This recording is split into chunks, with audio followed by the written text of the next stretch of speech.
Assalomu alaykum yana bir bor.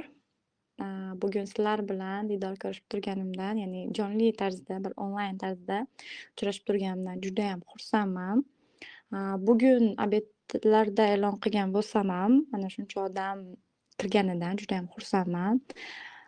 Kanalda yangilar borligi va ularni tinglash ehtimoli, balkim zapisini tinglab olishlari mumkin. Shuning uchun o'zim haqimda ozginagina tanishtirib o'taman.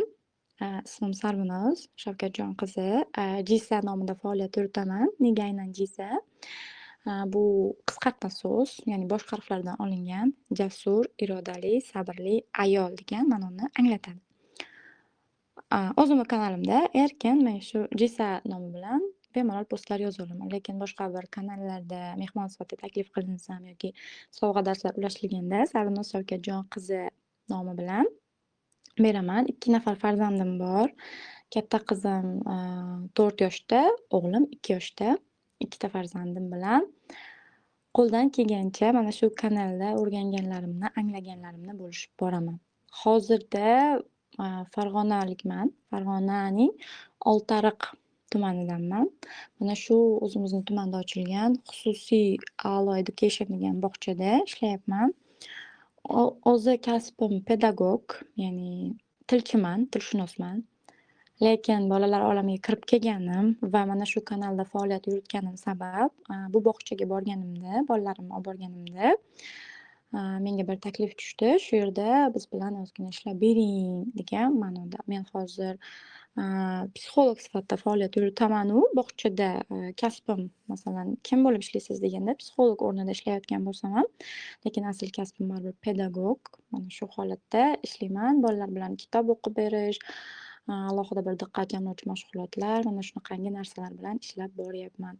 Va 1 oydan oshiq bog'chada ishlagan bo'lsam, ancha-muncha anglashlar va undan tashqari Ro'zali opani kurslariga qiziqqan edim o'zi. Ungacham baribir bog'cha haqida ilmlarim bor edi. Bir marta berib, kuygan paytim ham bo'ldi bog'chadan. Lekin Ro'zali opani kursini o'zimni bolam uchun emas, bog'chadagi bolalarimizni qiynalayotgan holat uchun olib o'qidim. Ya'ni marafonlari bor edi. Bog'chaga travmasizmi shunaqa. Undan ham anglashlar oldim va ularni qo'llab ko'rdim. Har xil holatlar va anglashlarimni bo'lishmasam bo'lmasligi. Chunki bolalar bilan ishlagan inson har qanday holatda ham bolaga qiyin bo'lmasligi uchun harakat qilishga moslashib qolarkan. Balkim bu sizga bugun aytib beradigan narsalarim sabab siz bolangizni biroz bo'lsa ham yordam berarsiz bog'chaga moslashishiga, travmalari kamroq bo'lishiga, yig'lab borishi 2 oylab, 3 oylab cho'zilib ketmasdan 2 haftada o'sha eng kam muddatda to'xtashiga erisharsiz. Ya'ni biroz maslahatlar bermoqchiman. Vaholanki bog'chaga berganingizda xotirjam bo'la olish va bir o'zingizni nima deydi, xavotir bo'lasiz-u bolangizdan. Mana shu xavotirni yengillashtiradigan ma'lum bir holatlar borki, shular haqida gaplashamiz. O'zim haqimda yana nimani aytmadim. Kanalimni faoliyatiga yanvar kelsa 2 yil bo'ladi. 2 yildan beri faoliyat yuritaman. Judayam ko'p kurslarimni nomini shundoq sanab o'tib ketaman. Chunki ba'zilarini sanashsam adog'i yo'q. Adashtirib ham boraman. Esimda qolgani shu dangasona kursim. Birinchi kursim lekin ona-bola kursi edi. Nomi ham soddagina. 10 dona o'quvchim bo'lgan u paytda. Endi baribir birinchi kurs bilan ochganman kanalni. Birinchi kursga odam yig'ib, keyin kanal ochganman. Xo'p, undan keyin dangasona kursi, undan keyin onalik alifbosi kursim, eng katta, eng ko'p energiya sarflanadigan kursim onalik nigohi, salom kitoblarim bor, ahil farzandlarim hozir 2-mavsum, tilshunos onalar 1 yillik loyiham, sokinlik siri darslarim bor edi. Yana birgalikda rivoj kursi bor edi. Xayr gadjetlar, yig'i tili menimcha tugadi. Qaysidir qolib ketgan bo'lsa bilmadim. Shunaqangi bir kurslar tashkil qilganman. Haliyam tashkil qilishda davom etyapman. Ya'ni Xudoga shukr, ahil farzandlarim kursini qabulini ochdim va reja bo'yicha 50 ta yoki bir niyat qilgandim. Eng ko'pi bilan maksimal 50 tacha olsam ham baribir tog'ni ko'zlash kerak degan holatda qilgandim. Lekin 82 ta odam bilan birgalikda hozir bu kursni olib boryapmiz. Alhamdulillah. Ya'ni, bu sonlar faqat bu yerda emas. Bu sonlar judayam ko'p. Masalan, Salom kitoblarim kursida 500 dan oshiq onalarim o'qiydi. Bundan men judayam xursandman. Ya'ni o'quvchilarimiz sanog'i yo'qligidan judayam xursandman. Sokinlik sirini-yu 3000 ta, 4000 talab onalar tinglagan.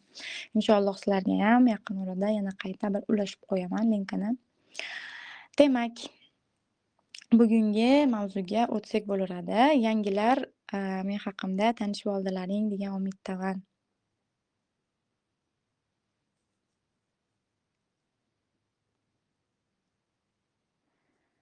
Zapis bo'lyapti. Demak, bugungi mavzuyimizni boshlayveramiz. Hozir sizlarga savol bermoqchiman. Bog'chaga borishda muammoga uchraganlar bormi? Ya'ni bu o'tib bermoqchi bo'lgan mavzuyim qanchalar aktual, qanchalar kerakli, qanchalar muhim? Ya'ni bolangiz bog'chaga borishda qiynaladimi?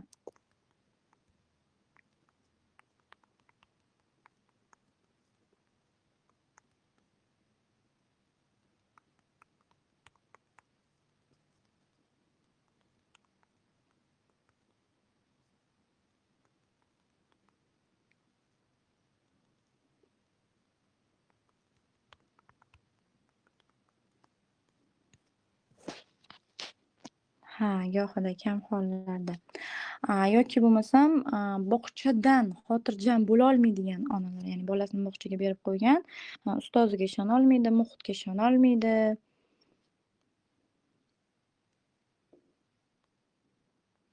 Ko'ngli hech ham xotirjam bo'lmaydi, doim bir tashvishda, xavotirda yuradi.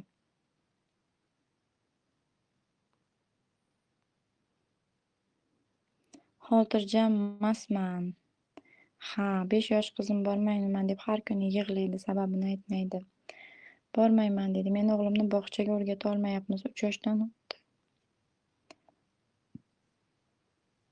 Yo'q, bolalarim katta bo'lib qolgan.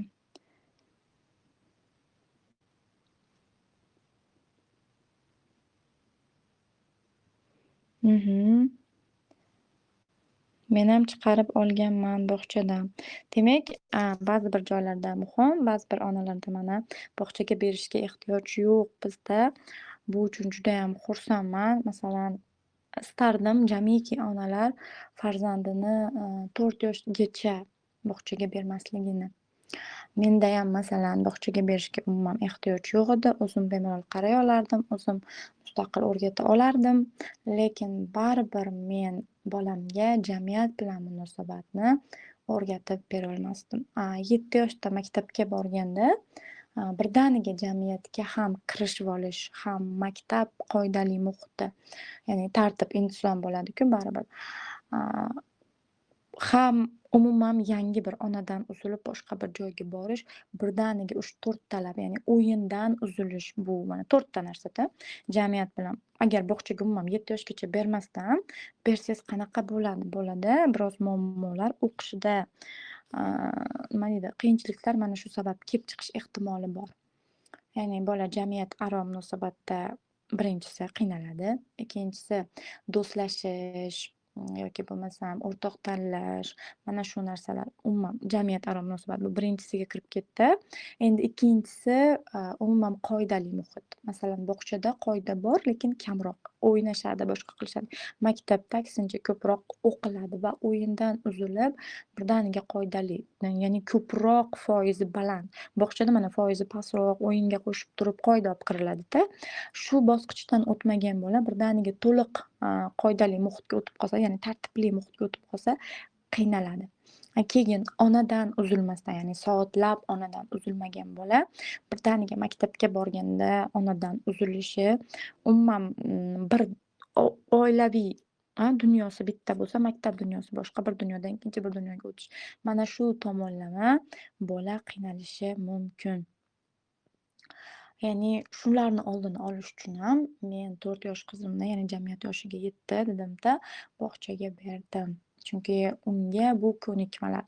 Bog'chaga berishdan maqsadim uni ilmli yoki bir olima bo'lib ketishi emas, uni jamiyat aro munosabatlarda qiynalmasligi, o'rtoqlari bo'lishi, ular bilan talashishi, tortishishi, kelishishi, ustozlar bilan munosabati, qoidalarga moslashishi, mana shu narsalar albatta kerak va buni eng maqbul vaqti deb men 4 yoshni bilaman. Chunki, farzand tug'ilganidan boshlab onasi va o'zini bitta inson hisoblaydi qachongacha? 4 yosh bo'lguniga qadar. 4 yoshdan keyin ona bilan uzilib, jamiyatga qo'shilish davri boshlanadi.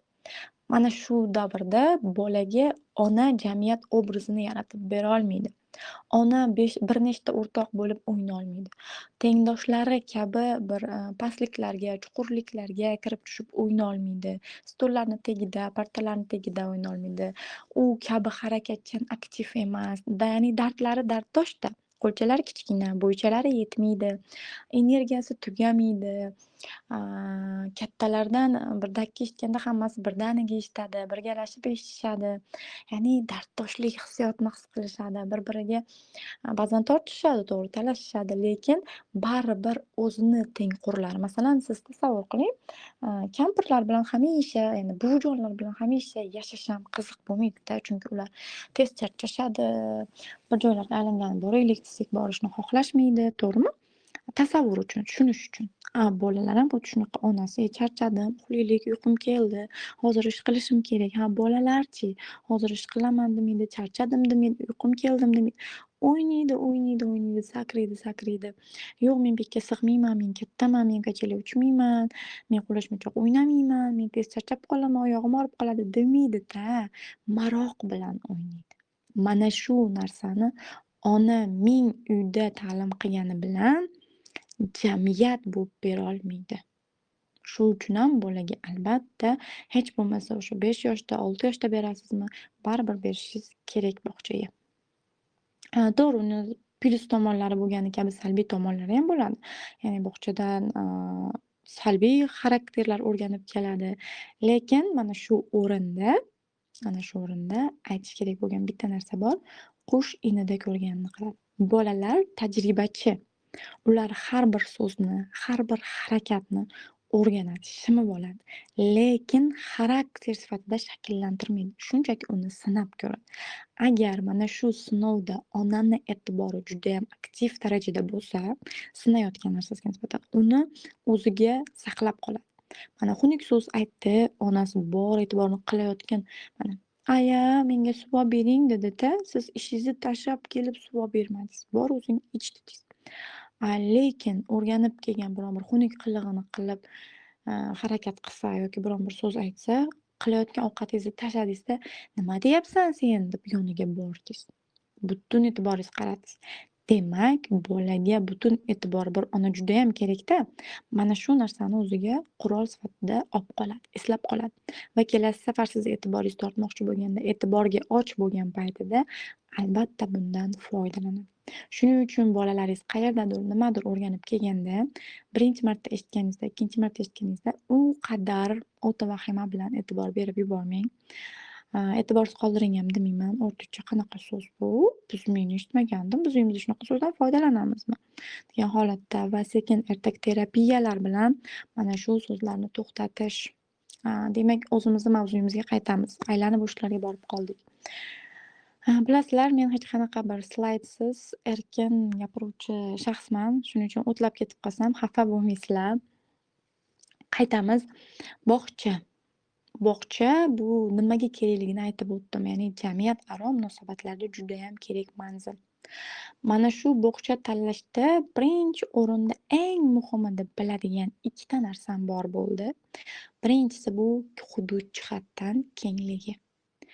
Bola xonalar aro yura olishi, o'ynaydigan maydonchasini bo'lishi, havo haroratining normalligi, ya'ni salqin bog'chalar bo'ladi, quyoshda jizg'anak bog'chalar bo'ladi yoki bo'lmasam uy bog'chalar bo'ladi, judayam tor xonada faqat ovqatlanish ham o'sha xonasida, uxlash ham o'sha xonasida.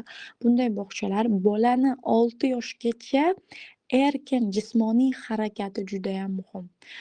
Uning miya rivojlanishida ham, harakatlari, ya'ni miya rivojlanishiga tana harakatlari judayam kerak. Shu uchun 6 yoshgacha bo'lgan bolalar erkin harakatlanadigan joylarda bo'lishi foydaliroq. Shu uchun bog'cha tanlashda uni hududi, o'ynaydigan hududi, xonasini kengligi, yotoqxonasi alohidami, ovqatlanadigan xonasi alohidami, darsxonasi alohidami, bularni albatta tanlashingiz kerak. Ikkinchisi, ustozi. Ya'ni unga qanday ustoz tanlayapsiz?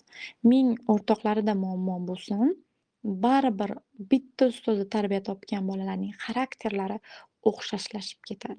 Ya'ni, narsa buyumga o'ch, qo'pol gapiradigan, jerkiydigan, ustoz bo'lsa mabodo. U bolachalar ham shunaqangi bo'lib qoladi. E'tiborni shunga inson o'zi anglamaydi, lekin gapirayotgan, qilayotgan xarakterlari, anaqa mimikalari hammasi uni xarakterini ochib beradi. Va qozonga yaqin yursang qorasi yoqadi deydiyu, xuddi o'sha narsa bo'ladi. E'tibor bersangiz, masalan, litseylarda o'qigansiz, kollejda o'qigansiz, universitetda o'qigansiz. Ustozi qanaqa bo'lsa, o'quvchilari ham o'shanga o'xshashib ketadi. Bir sokin ustozni guruhidagi bolalar ham sokinroq, hamma narsaga yonib kuymaydigan, bo'ladi. Ayniqsa bolani yoshlik paytida, ya'ni xarakter o'rganadigan, olamni hammasini o'zida sinab ko'radigan davrida ustoz tanlash judayam muhim. Ustoz tanlashda nimalarga e'tibor berish kerak? Bolalar bilan mana siz agar imkoniyatingiz bo'lsa aylanib chiqish kerak bo'lsa, aylanib chiqa olsangiz qani. Agar aylana olmasangiz bir suhbatlashib ko'rasiz. Uni muomalasi to'g'ri, yasab olishi ham mumkin o'zidan. Lekin eshik tagida bolalarni kutib olishidan, masalan, aynan siz emas, boshqa bolalarni qanday kutib olyapti, ota-onasi kelgan bolalar quchoq ochib, ular bilan so'rashib, bolalari unga kulib kelyaptimi? Ularni hech bo'lmasa ba'zi birlar bilan yig'lab kelganlarni o'tirib yupatyaptimi? Mana shu jihatlariga e'tibor berishingiz kerak. Ya'ni boshqa bolalarga qanday munosabat qilyapti? Yig'layotgan bolaga kimdir e'tibor beryaptimi yoki yupatyaptimi? Eshik tagida kutib olishyaptimi? Mana shu narsalarga e'tiborli bo'lishingiz va ustoziga ishona olishingiz kerak. Va bunda o'ta bosim tashlamaslik kerak ustozga ham, chunki bosimda ishlaydigan inson erkin ishlay olmaydi. Ya'ni bolam yaxshi qarayapsizmi? Yo'q. Bunda ustoz ham erkin ishlay olmaydi. Shu qadar bir odamni ko'ngli chiz etish kerak, o'sha insonga xotirjam bo'lib berish kerak. Va siz birinchi navbatda aytishim kerak bo'lgan narsa, bolamizni bog'chaga berishda bolamiz emas, ko'proq o'zimiz tayyor bo'lishimiz kerak. Shuncha vaqtdan beri yonimizda yurgan bolamiz birdaniga boshqa bir muhitga o'tib qolganda, men kabi kimdir qaravolyaptimi, men kabi ovqatlantiryaptimi, degan bir narsalar xotirjamlik bo'lishi kerak.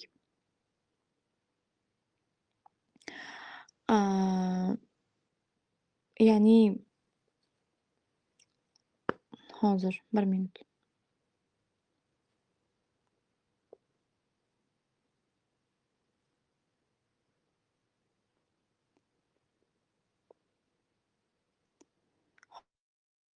Hop. Bo'ldi. Boshqa mavzuga gaplashibsizlar. Men bir hijolat bo'lib qoldim. Yozishmalarga kirib qoldim. Endi qaramasam bo'larkan yozishmalarga. Davom etamiz. Ichki hissiyot, ya'ni hissiy bog'lanish bor. Bola tug'ilganida ona va bola hissiy bog'liqlikda dunyoga kelgan bo'ladi, bir-biriga bog'langan bo'ladi. Mana shu hissiy bog'liqlik ipi onani hamisha bir sezgi hissiyotini olib kelib turadi. Bolangiz yig'laganda, nimadir bo'lganda qandaydir ichingiz g'ash, xotirjam bo'lmaydi. Ba'zi bir holatlarda onalarni hissiyoti bolaga yuqadi. Ya'ni biror bir "Voy, shuni bekor o'ynayapti-da, kasal bo'lib qolmasa edi, hozir mana shu yerdan yiqilib tushmasa edi." Mana shu holatimiz, bizni ichimizdan chiqarib turgan energiyamiz bolaga ta'sir qiladi va u o'sha harakatni ko'rsatib beradi. Endi bog'chaga berayotganingizda ham siz ruhan tayyor bo'lmasangiz, shu bog'cha haliyam mana bog'chaga berganingizda siz qaror qabul qilib bo'lgan bo'lishingiz kerak. Qanaqa bo'ladi u? Bo'ldi, men bog'chaga berishga roziman. Mana shu bog'chani tanladim. Inshaalloh, Alloh xayrli qilsin, Alloh nasib qilganicha. Ichingizdan bir xotirjamlik chiqishi kerak. Agar siz bolamni bog'chaga berib to'g'ri ish qildimmi, nima bo'ladi, qanaqa bo'ladi, yaxshi qarashyaptimikin, qayerdaykin, nima bo'ldikin degan energiya chiqarganingiz sari ayni sizni bolangizga qilib tushadi, ayni sizni bolangiz ko'proq yig'laydi, ko'proq injiq qiladi. Mana shunaqangi muammo ichida ketaverasiz. Lekin baribir ham aytib qo'yay, birinchi o'zim bolamni bog'chaga berganimda, o'zimcha baribir, o'z qarashlarimda bir anglashlarim bor edi va bog'cha opalari aytishganki: yig'lab-yig'lab ko'nikadi, hamma bola ham boshida yig'laydi" deganda, bu so'z menga shunaqa xunuk eshitilgan, shunaqa yoqimsiz tuyulgan, berganimga pushaymonlar bo'lganim sari bolam battar ezilib, izillab yig'lardi. Unda vaqtli ham berganman, chunki sharoit o'shanda majbur qilgan. Ya'ni bolalar bilan uyda qolishni iloji yo'q edi. Xo'p, ya'ni ichingizdan tayyor bo'lmas ekansiz, bu narsa sizga chiqib beraveradi. Ya'ni ko'zgu bo'lib beradi, sabab topib beraveradi bog'chadan olib ketishingizga. Xotirjam bo'lolmaysiz. Agar siz xotirjamlikda bersangiz, eng qisqa vaqt, ya'ni boshlanishi 2 haftada bolangiz moslashadi va bu 2 oygacha davom etadi. Agar 2 oydan keyin ham bolangiz yig'lab borayotgan bo'lsa, ha, u bog'chasida muammo bor. Yaxshilab bilish kerak, nega borishni xohlamayapti. Unga yoqmaydigan, aaa, bog'chani alishtirish kerak. Ya'ni avval tagiga yetish kerak, ustozlardan so'rash kerak. Bolam negadir bormayman deyapti, nima bo'ladi, qanaqa bo'ladi?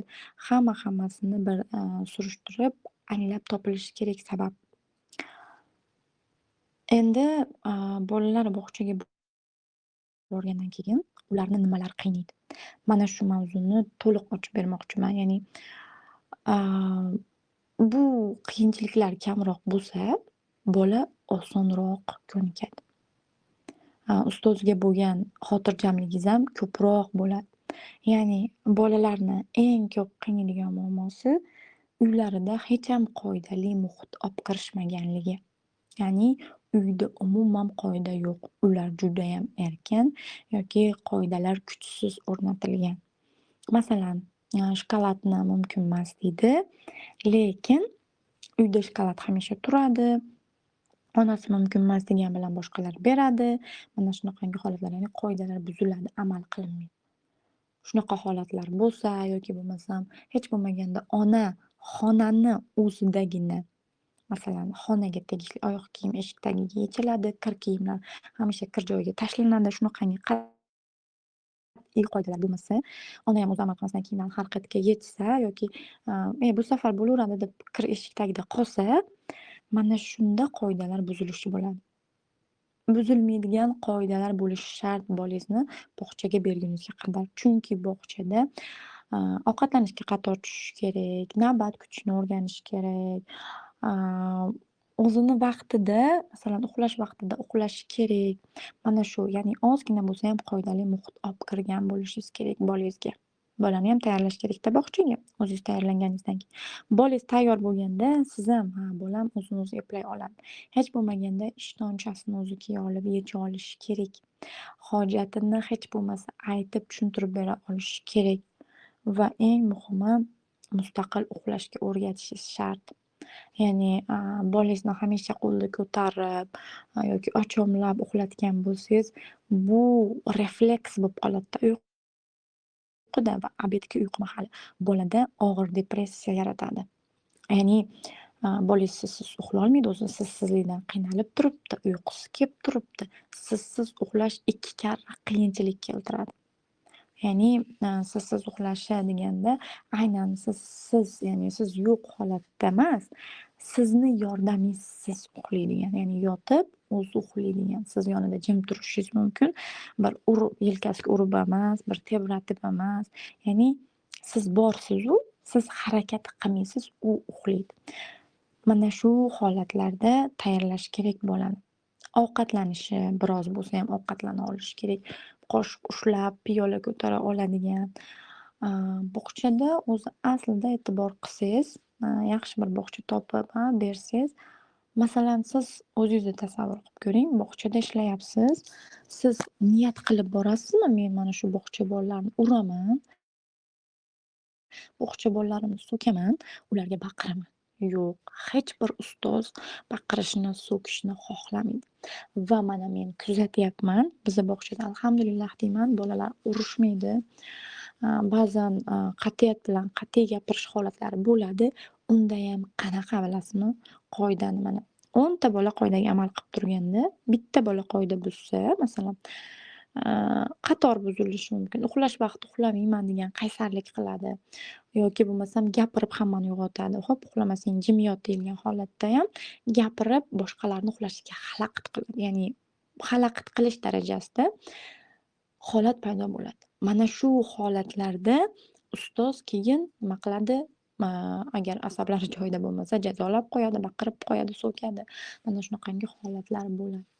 Bu holatlar sizni bolangiz bilan bo'lmasligini istasangiz, bolangiz bilan ozgina ishlashingiz kerak. Chunki, nima deydi, o'zini yaxshi tutgan bolani ustoz o'zidan o'zi besabab kelib so'kmaydi, urmaydi. U ham xohlamaydi. Siz ishonch bilan bolangizni jo'nata olishingiz kerak. Bolam tayyor, o'zini mana shu urish, so'kishlardan himoya qila oladi. Mana shu holatga olib kelganingizda ishonch bilan jo'natasiz. Siz xavotir, voy bolam qanaqa yuribdikin, birov urib qo'ymayaptimikin? Boshqalarni urishidan hech qachon qo'rqmang. Bola bir-birini urib o'ltirib qo'ymaydi, ya'ni yomon darajada urib yubormaydi. Alloh o'zi himoya qilsin, Alloh o'zi panohda asrasin. Baribir biz ming ayaganimiz bilan Alloh yozgan, aytgan narsa baribir bo'ladi. Shuning uchun ham unga avvalo tavakkal qilishimiz, ertalabdan duolar bilan, tavakkal bilan uni omonat qoldirishimiz va olib kelishimiz va xotirjam bo'lib, Alloh xayriga ishongan holatda xotirjam bo'lishimiz kerak. Va eng muhim narsani aytaymi? Bolangiz bog'chaga borib nimadir o'rganishini xohlasangiz, uni diqqati bilan ishlashingiz kerak. Tinglay olgan bola albatta o'rganadi. Afsuski bizni bog'chamizdayam masalan judayam ko'p bolalar umuman diqqatsiz. Diqqatini jamlab eshitolmaydi, o'tirishni xohlamaydi, tinglashni xohlamaydi. Diqqat umuman yetarli emas. Mana shu bolalar muammo keltirib chiqaradi. Mana shu bolalar bilan baribir ishlaganimiz holatidayam biz 8 soat bolani band qilsak, telefonsiz, ushlasak bolani, televizor, multfilmsiz ushlasak, uyga borgandan keyin u tez o'tadigan kadrlar bilan multfilm ko'rgandan keyin bizni diqqat ishlaganimiz bir pul. Ya'ni bolani diqqati yetishmas ekan, u bog'chaga faqat o'ynagani, jamiyat bilan munosabat qilgani, 1-2 ta dakki eshitgani boryapti deb tasavvur qilavering. Judayam sho'x bo'lib bosilib qolgan bo'lsa, yo unda bir bosim bor yoki rostdan ham zo'r ustoz o'tyapti, qiziqib qolgan, diqqatini jamlab ola oladigan bir mahoratli ustoz o'tyapti. Masalan, men nega o'zbek tilida, masalan bizning bog'cha rus bog'cha, o'zbek tilida ertak o'qib beryapman. Chunki inson tug'ilganida birinchi til ona tili hisoblanadi va inson to'liq mana shu tilda fikrlay olishi, tasavvur qila olishi, o'ylashi judayam muhim. Agar mana shu narsalar bo'lmasdan ikkinchi bir tilni u o'qib, ikkinchi bir tilda fikrlashni boshlasa, na ona tilisida fikrlay oladigan bo'ladi, na ikkinchi bir tilda fikrlay oladigan bo'ladi. Chunki ba'zi bitta tilda shakllanib olishi kerak. Ya'ni rus tili o'rganib ketyapti, til sifatida mana lug'at yodlab boryapti, lekin fikrlashni o'zbek tilida qoldiring. U fikrlashi, tafakkur qilishi, xayollarga tolishi, bir ertaklar to'qishi o'zbek tilida bo'lishi kerak. Mana shu ko'nikma shakllanib olgandan keyin endi fikrlashni ham rus tiliga ko'chirsa bo'ladi.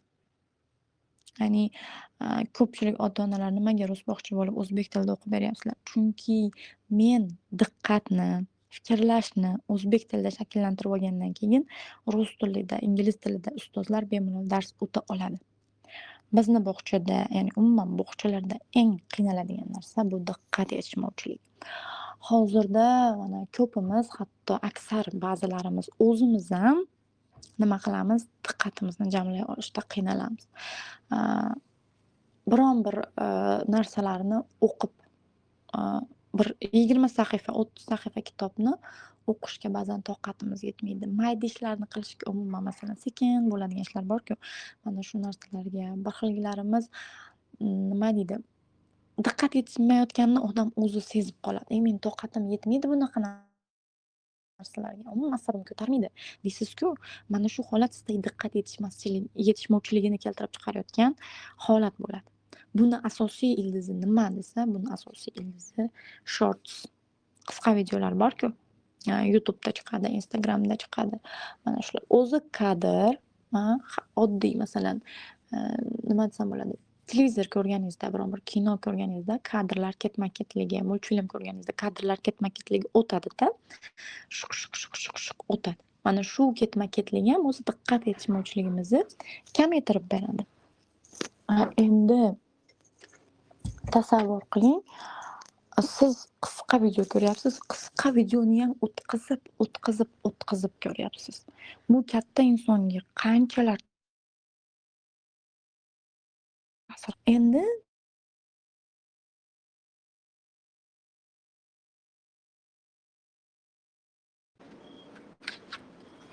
hozir qizlar 1 minut.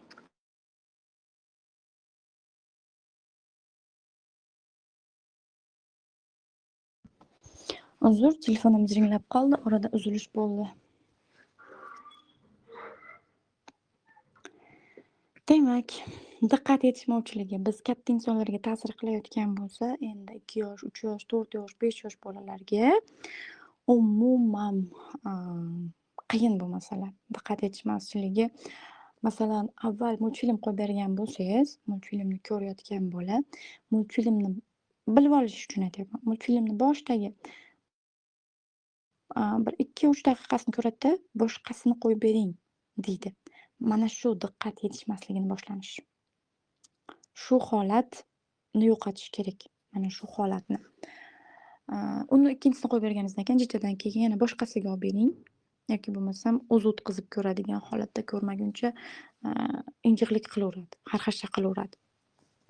Hozirgi kunda insonlarning diqqati, bolalarning diqqati, ya'ni kattalarnikini bilmayman-u, fakt bo'yicha 30 sekundga kelib qolibdi. Bu nima sabab deyilgan bir izlanish o'tkazilganda, telefon sabab kelib chiqibdi mana shu narsa. Endi bu diqqat yetishmovchiligini davosi nimada deydigan bo'lsangiz, diqqatni jamlab beradigan yagona vositani men bilaman. Qolganlarini balkim hozircha bilmasman. Biladiganimni o'rgataman. Kitob o'qish. Bolani yoshligidan kitob o'qitadigan qilsangiz, masalan, tinglay oladigan qilsangiz, u ertaga ustozni tinglay oladi, u ustozga diqqati yeta oladi. Mana shu narsa kerak bolani diqqati uchun. Kitob o'qib berish va muhim tomoni kitobni o'zbek tilida o'qib borish. Kitoblaringiz 100% bo'ladigan bo'lsa, 70% o'zbek tilida o'qilishi kerak. 30% masalan til o'rgatuvchi, qanaqadir kitoblar bo'lsa, ana shular uchun. Lekin 70% o'zbek tilida o'qitilishi kerak. Men ko'p rus kitoblari olaman, ingliz tili kitoblari olaman. Ingliz tili ko'proq qulay. Narx bo'yicha rus tili kitoblari qulay. Menga ikkalasining ham farqi yo'q. Google tarjimonga shundoq kiraman, o'zbekchaga o'giraman va o'zbekcha o'qib beraman. Har qanday kitobni o'zbekcha o'qib berishga. Avval men ham o'ylaganman, kitoblardan til o'rgatish uchun foydalanishim kerak deb til o'rgatadigan kitoblarga e'tiborimni ko'p qaratganman. Lekin hozir ham o'qiyman. Aytyapman, 30% ga tushgan. Avval bir 90-80% til o'rgatishga e'tiborimni qaratgan bo'lsam, hozir shu narsa 30% ga tushib qolgan. Negaki, bugungi kunda mana real hayotga qarasak, to'g'ri qiynalgandir. Lekin 20 yoshidan boshlab, bir 22 yoshigacha harakat qilib, ingliz tili o'rgangan insonlar bor. Rus tili o'rgangan insonlar bor. Boshqa bir nechtalab tillarni o'rgangan insonlar bor. 10 yoshdan boshlab harakat boshlab o'rgangan insonlar bor. U insonlar qanday o'rgana oladi? U insonlar diqqatli. U insonlar kitobga qiziqadi. U insonlar o'qib o'rganishga ishtiyoqli. Bu narsa qayerdan paydo bo'ladi? Bu narsa bolaligidan tinglay olish qobiliyatini shakllantirganda, kitobga sevgi uyg'otilganda paydo bo'ladi. Ya'ni bolaligidan til o'rgatishni men muhim deb o'ylagan edim. Endi bilsam, bolaligidan diqqatini ushlab qolish, kitobga bo'lgan qiziqishi, kitob ustida soatlab o'tira olishini shakllantirish. Bu faqatgina mana men ingliz tili o'rgatib qo'yishim mumkin bolam 3-4 yosh, 5-6 yosh bo'lgunicha. Keyinchalik bu narsadan ingliz tilini o'rgangan joyida bolam qolib ketishi mumkin. Men kitob o'qib, bir o'rganishga bo'lgan ishtiyoqni ochib bersam, bilmayman bolam o'zi istagan turk tili o'rganadimi, arab tili o'rganadimi, o'zidagi ishtiyoq bilan xohlagan tilini o'rgana olishi mumkin deb o'ylayman. Bu meni qarashlarim, bu meni anglashlarim. Balkim xato, balkim to'g'ridir.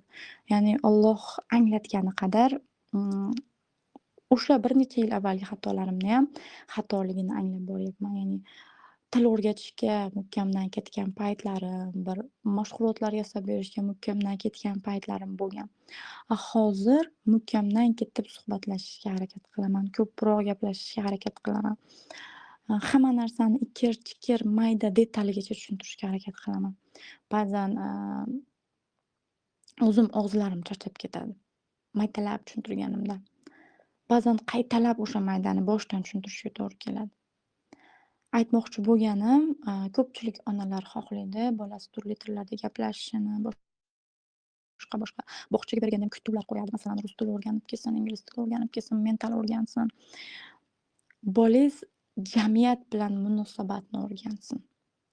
Sabr bilan o'rtog'ini kutishni o'rgansin. Navbatda turishni o'rgansin. Ustozi gapirib bo'lganda ruxsat so'rab gapirishni o'rgansin. Ya'ni hayotiy ko'nikmalarni o'rgansin. Bog'chadan kelganda nima yodlab kelding, nima she'r bilding, nima til o'rganding emas. Bugun bolam nimalar qilding, nimalar maroqli bo'ldi sen uchun, nimalar seni xafa qildi degan savollar beradigan onalar ko'plab bo'lishini xohlar edim.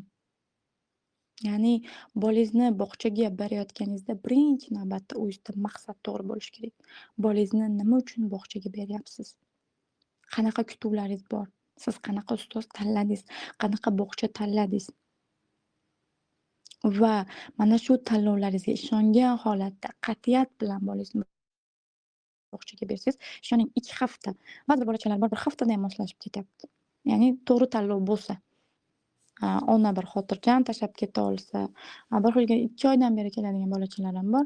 Onasi har momentda telefon qiladi. "Bolam qalay? Bolamga qarayapsizmi? Ko'z qulog'ingiz bolamdami?" Unaqalar bilan o'sha shikallar o'shalar bilan chiqaveradi. Ya'ni yiqilib tushgan ham o'sha, yig'lab qolgan ham o'sha, shunaqa bo'ladi. Aytmoqchi bo'lganim, hamma narsa bizni niyatimizga bog'liq va Allohni beradiganlariga bir nima deydi, ishonish kerak. Allohga ishonish kerak. Tavakkal qilish kerak unga. Bir o'sha inson bilan sizni to'qnashtirdi, yuzlashtirdi, bu besabab emas. Mana shu yerga rizqingizni qo'shdi, bu ham besabab emas. O'sha bolangizni yig'lab bormayman deyotgani ham besabab emas. Demak, bog'chani bir almashtirish kerak yoki ustozi bilan bir gaplashish kerak, qanaqadir muammo bo'lsa hal qilish kerak. Bola aytib qo'ying, besabab yig'lamaydi. Agarki, shu joyini ham aytaman, qisqaroq qilib aytaman. Agarki siz bolangizni yig'i nutqi haliyam davom etayotgan bo'lsa, yig'i qurolini hamisha cho'ntagida olib yurgan bo'lsa, unda u 5 yoshda ham, 6 yoshda ham, bog'cha zo'r bo'lsa ham, bog'cha past udar bo'lsa ham yig'laveradi. Bu yig'i qurolliligini qayerdan bilaman desangiz, soddasiga aytaman, yig'lab aytganini qildirib, yig'lab maqsadiga erishadigan, masalan 5 yosh bo'lsa ham haliyam bir shokolad yoki chupa-chupsni yig'lab turib keyin erishadigan bo'lsa, ba'zi bir istaklar, masalan ko'chaga chiqaman deganda yo'q deysiz, lekin yig'lagandan keyin bor chiq deydigan bo'lsangiz, bola har qanaqasiga yig'lab aytganini qildirishga odatlanib qolgan bo'lsa, bog'chadan qolish uchun ham atay yig'laydi. Ya'ni u 100% mana bu yig'i bilan farqi bor-da. Moslashish, onadan ajralishdagi bir yig'i bilan u yig'ini farqi bor. Masalan, yaqin inson o'tsa, bir boshida qattiq yig'laysiz, keyinchalik ora-chora yig'laysiz.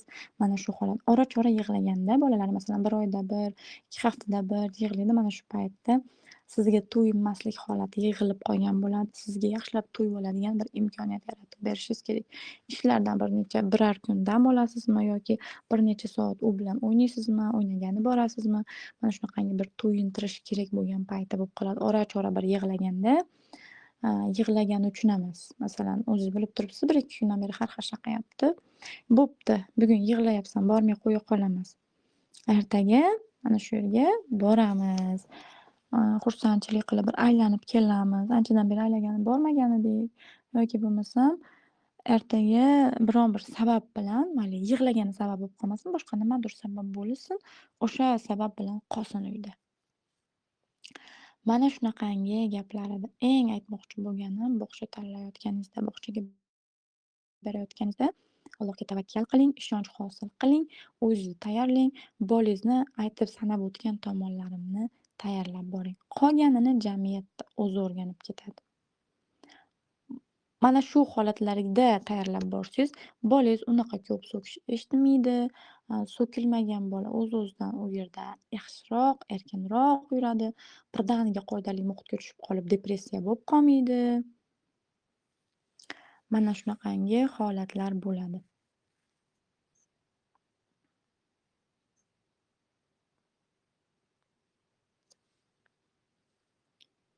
Ho'p. 2,5 yosh yig'laydi bormayman deb. 2,5 yosh hali biroz erta-da. Mana Fotima ismli nimamiz yozibdi. Dugonamiz yozibdi. 2,5 yosh biroz kichik. Uni yig'lashi tabiiy. Hali u juda kichkina aytdim-ku, eng normal yosh 4 yosh. Mening bolam ham bormayman deyapti, 4,5 yosh. Uni sababini yaxshilab topish kerak. O'sha sabab bartaraf qilinmaguncha yo unga muhit yoqmayapti, yoki ustoz yoqmayapti, yoki men sanab bergan jarayonlar. Bir xilgi bolachalar bor, betdagi uxlatishni xohlamay bormaydi. Bir xilgi bolachalar bor, uyda judayam shirin gapirilgan, bog'chadagi gapirish muhiti yoqmaydi.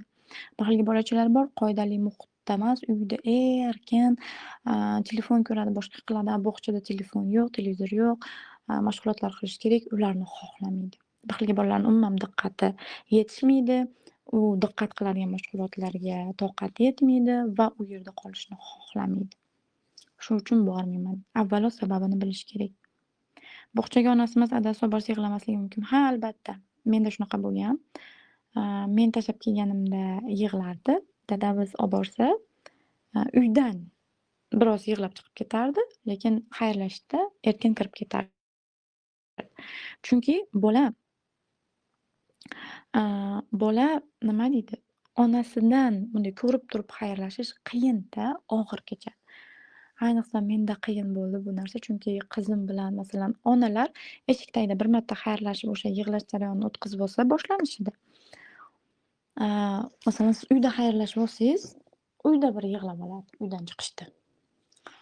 Bir marta o'sha narsa bo'lib oladi, yupanadi keyin u. Endi menda kunda har soatda deyarli ko'rishardik, ko'proq uni xonasida bo'lardim va har men darsimga chiqib ketganimda u yig'lardi. Biz ko'proq qiynaldik aslida. Unga yaxshi bo'lish uchun, bir nazorat qilib, uni ichida yurish uchun xohlagan edim, lekin uni qiynab qo'ydim biroz.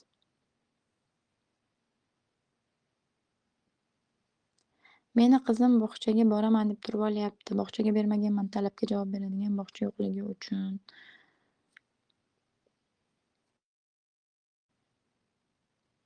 Qidirib topishingiz kerak baribir. 100% idealniy bog'cha bo'lmaydi. 100% ona kabi bo'ladigan bog'cha bo'lmaydi. Agar 4 yoshdan oshgan bo'lsa, berishingiz kerak. 3 yosh yig'lashidan qo'rqib bermayapman. Men ham o'sha 4 yosh bo'lishini kutdim, lekin. Ha, borishda yig'laydi, ozgina bormayman deydi deyapsizlar mana. Bolachalar ertalab bir yig'lab oladi. Bu tabiiy.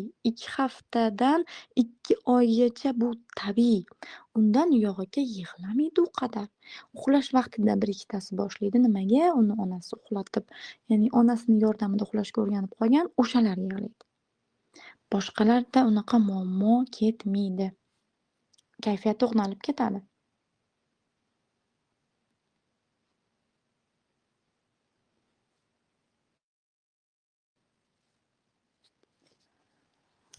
Bog'chada ishlab anglaganlari mana shular edi.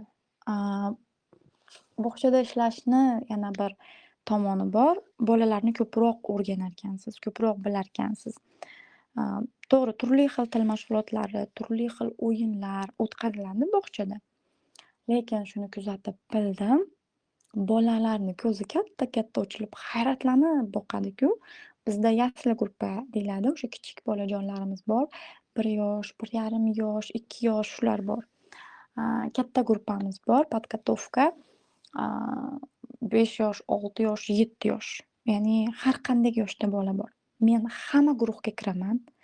Hamma guruhda o'sha diqqatini ishlab berishim kerak. Shuning uchun hammasiga kitob o'qib beraman.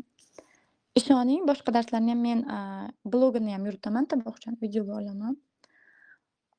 Kitobga bo'lgan hayratni hali uchratmadim. Ya'ni bolalarni, aaa, xohlasa o'sha partalarda, qayerlardadir kitob burchaklarda turadi. Bolalar yaxshi ko'rib ushlaydi haligi kitobni. Ochib, varaqlab o'tiradi. Shunaqa mazza qilaman.